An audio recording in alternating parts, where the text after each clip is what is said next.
are not in a position to offer immovable property as security for credit facilities. But lending institutions tend to consider movable assets such as stock in trade as rather weak security for various reasons, and as a result, small borrowers encounter numerous difficulties in obtaining credit facilities against such securities. In order to resolve this issue, whilst urging lending institutions to give greater weightage to the growth potential and cash flows in evaluating credit applications, it is also necessary to identify and address the concerns they have in lending to micro-enterprises. One of the reasons for the reluctance of lending institutions to extend credit against movable assets, such as stock in trade, receivable incomes, etc., is the lack of dependable registration and enforcement procedures in respect of hypothecation of such movable assets and assignments of book debts. Though these pledges or assignments could be registered with the land registry, the present system does not provide for easy retrieval of information by the lending institutions regarding their registrations of such instruments due to the paper-based registration system that is in force in Sri Lanka, and with the result, dishonest borrowers are able to borrow against the same security from different sources. In order to resolve this problem, at least to some extent, a piece of legislation called the Secured Transaction Act would come into effect very soon. Under this act, the security interests created in favor of a lender in specified types of movable assets, including stock in trade, leased goods, and proceeds arising from sales, lease and exchange of such specific types of movable assets, could be registered with the Credit Information Bureau, which will maintain the secured transaction registry for the country to register the transactions which I mentioned. The Credit Information Bureau is in process of setting up the infrastructure for establishing this registry of secured transactions. And once this registry is established, lending institutions will be able to obtain information regarding transactions registered with the CRIB in respect of any debtor or borrower, which will enable them to take informed credit decisions. This system will help to establish the order of priority where same movable asset has been pledged to different entities. It will also prevent dishonest borrowers from borrowing against the same security from different sources without disclosing the information to the parties concerned. These new measures will enable lenders and lending institutions to increase their lending to micro-enterprises against a whole range of valuable movable assets, relying on the more reliable and more comprehensive credit information that the CRIB will be able to provide about existing and past secured transactions entered into by borrowers. The Credit Information Bureau is currently in the stage of preparing a RFP in order to establish this piece of infrastructure, and I suppose banks and other financial institutions will lend their support for the CRIB to establish this infrastructure as early as possible. Moreover, it is the responsibility of the financial institutions to take this information and create awareness among the general public about the pluses of establishing a secured transaction registry in this country. Now let me turn to another topic, something resulting to payment services.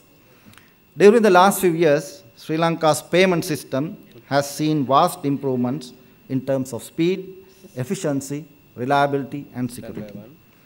Our banks continue to expand their branches and ATM networks in order to reach out to the underbanked segments of the population in all parts of the country. However, the rapid expansion of mobile communication networks and the new vistas opened up in the recent advances in communication technology have made it possible to further advance the frontiers of the country's payment and settlement system through electronic payments via mobile telecommunication networks. Establishment of such an electronic mobile payment system will be another milestone in the development of a modern and inclusive financial system. It will also help in inculcating the banking habit among the youth and other segments of the society, as it will make payments from one's account as easy as making a call from one's phone. Obviously, such a mobile payment system will carry with it the attendant risk despite the benefit it offers. Hence, it needs to be regulated, and for this purpose, the relevant authorities, that is the Central Bank of Sri Lanka, have formulated a set of guidelines, and the Mobile Payment Guidelines number 1 of 2010 is currently open for comments by the banking sector. Under these guidelines, mobile payments could be executed under two different systems called the customer account-based system and the custodian account-based system. Under the customer account-based system, which will be operated only by the licensed commercial banks and licensed specialized banks, the account holders will be permitted to operate their accounts and effect payments and fund transfers across the banking system via their mobile phones. Under the custodian account-based system, which could be operated by licensed non-bank mobile payment service providers, the service providers will open an e-money account for each customer, and the customers will be able to operate their e-money accounts via their mobile phones.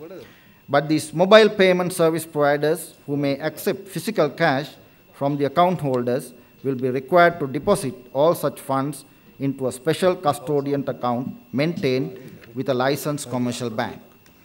They will not be permitted to keep these funds with themselves, nor will such funds will be available for any other purpose. They may accept cash from account holders directly or via appointed merchants. Mobile payment accounts should be maintained only in Sri Lanka rupees, and account holders should be over 18 years of age to operate. Likewise, payments will be limited to domestic transactions in Sri Lanka rupees. There are several other guidelines and restrictions applicable to the mobile payment operations to be allowed under the proposed mobile payment guidelines. With these controls in place, the envisaged mobile payment system is expected to develop in a manner beneficial to the customers as well as to the financial system and the economy. Micro-enterprises and small businessmen will also benefit from this new payment system. And I think we can expect the guidelines to be finalized by the central bank in the coming months. So with that, the mobile payment banking also will come into force in this country. Now I would like to briefly explain the future role of our Credit Information Bureau in microfinance and credit growth. The Credit Information Bureau of Sri Lanka has completed 20 years of useful service to the nation. The services currently extended have significantly reduced the credit processing time and have also improved the credit decision-making and risk management processes, especially after the recent extension of the facility of online access to credit information to banks and other authorized institutions. Apart from these developments and the establishment of the proposed secured transaction registry, which I have already dealt with, the Bureau have plans for inclusion of data from 9 financial institutions, including the utility services and insurance companies, in order to provide the users with more comprehensive reports with due weightage to positive as well as negative information. The implementation of these proposals will further improve the quality and content of the reports provided by the Bureau, mainly in respect of small businessmen with no past borrowings from institutional lenders, thereby paving the way for a more favorable and positive assessment of the creditworthiness of honest and trustworthy customers, irrespective of whether they are big or small, which will in turn have a catalytic impact on the growth of microfinance business. Finally, I would like to touch upon certain unhealthy practices resorted to by a section of micro entrepreneurs and other small businessmen for obtaining financial accommodation. The incidence of post-dated checks is quite high in Sri Lanka, mainly at the low end of the market. Post-dated checks are used by the segment of businessmen as a financial